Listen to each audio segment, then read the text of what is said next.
Ribuan supporter timnas Indonesia mulai mendatangi Plaza Utara Stadion Utama Gelora Bung Karno yang merupakan lokasi antara Indonesia U23 vs Malaysia U23.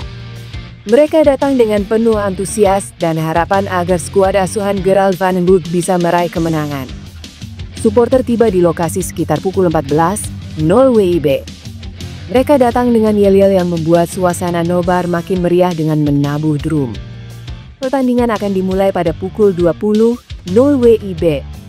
Kami datang lagi, Timnas Indonesia, lantangku bernyanyi, oh, bunyi yel-yel supporter Timnas Indonesia. Suasana makin meraih dengan tambahan petasan kembang api dan flare yang dibawa oleh para supporter. Para pendukung lainnya yang telah datang lebih dulu juga ikut merasakan euforia atas kedatangan para supporter Timnas Indonesia yang penuh antusias menyanyikan yel-yel. Nampak para supporter duduk di depan Videotron sambil menunggu laga itu mulai. Salah satu supporter Timnas coba berharap pada laga ini Timnas Indonesia bisa tampil menyerang sejak peluit awal dibunyikan. Sebab dia melihat pada pertandingan sebelumnya melawan Filipina, pola permainan Timnas Indonesia lebih bertahan. Dirinya memprediksi pertandingan malam ini Indonesia akan unggul 2-0 lawan Malaysia. Dia juga merasa bangga atas pola permainan yang ditampilkan Timnas Indonesia hingga pertandingan semifinal. Pelatih Timnas Indonesia U23, Gerald van den Burg, menegaskan bahwa fokus timnya saat ini tertuju penuh pada laga krusial menghadapi Malaysia dalam pertandingan terakhir grup A Piala AFF U23 2025.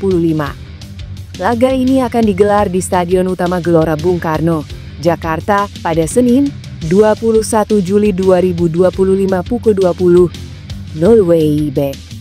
Pertandingan ini bukan hanya penentu siapa yang melaju ke semifinal, tetapi juga dua prestise antara dua rival klasik Asia Tenggara. Setelah mengamankan kemenangan tipis 1-0 atas Filipina lewat gol bunuh diri Jaime Rosquillo, Indonesia kokoh di puncak klasemen dengan 6 poin dari 2 laga. Kemenangan tersebut, menurut Van den Burg, adalah hasil dari kerja keras dan komitmen penuh para pemain di atas lapangan. Semua pemain bermain dengan sangat luar biasa pada hari ini. Mereka mengerjakan apa yang harus dikerjakan. Saya pikir kami sudah melakukan pekerjaan yang sangat baik hari ini, ucap Van den Burg. Pelatih asal Belanda itu juga menilai para pemainnya tampil penuh percaya diri dan menunjukkan kualitas permainan yang makin berkembang di setiap laga. Meskipun sudah berada di posisi aman menuju semifinal, Van den Burg menegaskan timnya tak akan mengendurkan fokus saat meladeni Harimau Malaya. Ia tak ingin anak asuhnya terbebani memikirkan semifinal sebelum memastikan hasil positif atas Malaysia. Indonesia akan menghadapi Malaysia terlebih dahulu. Jadi saya tidak memikirkan pertandingan setelah itu, karena laga melawan Malaysia adalah pertandingan yang penting. Jadi fokus kami sekarang hanya ke Malaysia, tegas Van den Burg. Langkah besar kembali diambil SID dalam membangun kekuatan jangka panjang tim nasional Indonesia. Kali ini, federasi resmi mengajukan proses naturalisasi untuk Mauro Zijlstra, penyerang muda potensial yang bermain di klub Eredivisie Belanda, FC Volendam. Pemuda berusia 20 tahun itu siap memperkuat timnas U23 maupun tim senior Merah Putih dalam waktu dekat. Zijlstra bukan nama sembarangan. Ia mencetak 17 gol dan 4 assist dalam 21 laga untuk tim muda FC Volendam musim lalu dan telah dipromosikan ke tim utama. Zijlstra juga sudah mencatatkan menit bermain di kompetisi kasta tertinggi Belanda dan Piala Belanda. Lahir dan besar di Belanda, Mauro memiliki darah Indonesia dari neneknya yang berasal dari Bandung, menjadikannya eligible untuk membela skuad Garuda.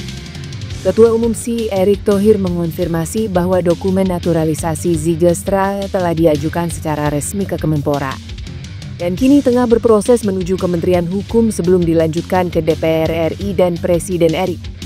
Erick juga menegaskan naturalisasi Mauro bukan solusi instan, tetapi bagian dari strategi besar Timnas Indonesia menuju putaran keempat kualifikasi Piala Dunia 2026 yang akan dimulai Oktober mendatang.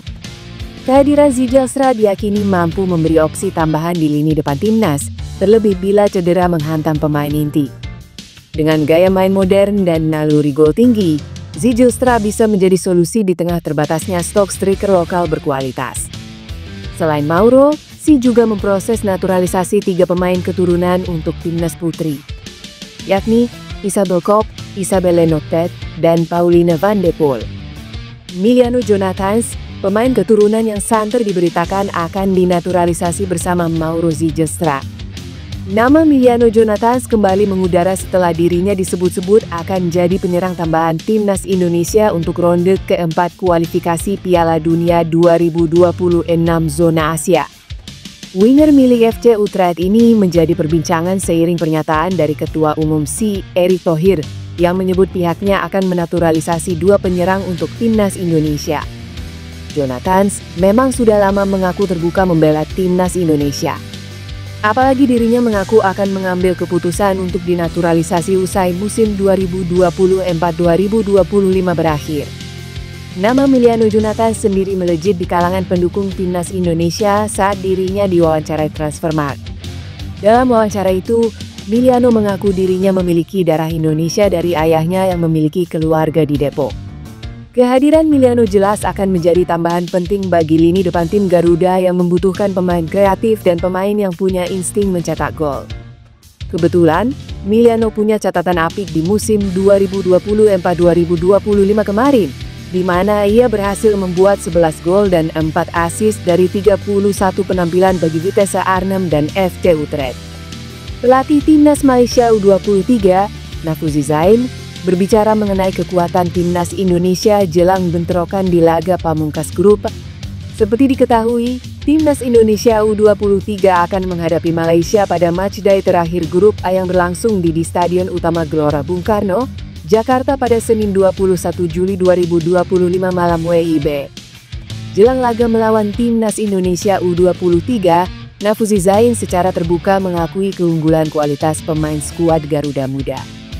Hal tersebut disampaikan sang pelatih dalam konferensi pers usai kemenangan Malaysia atas Brunei Darussalam pada Jumat 18 Juli 2025 kemarin.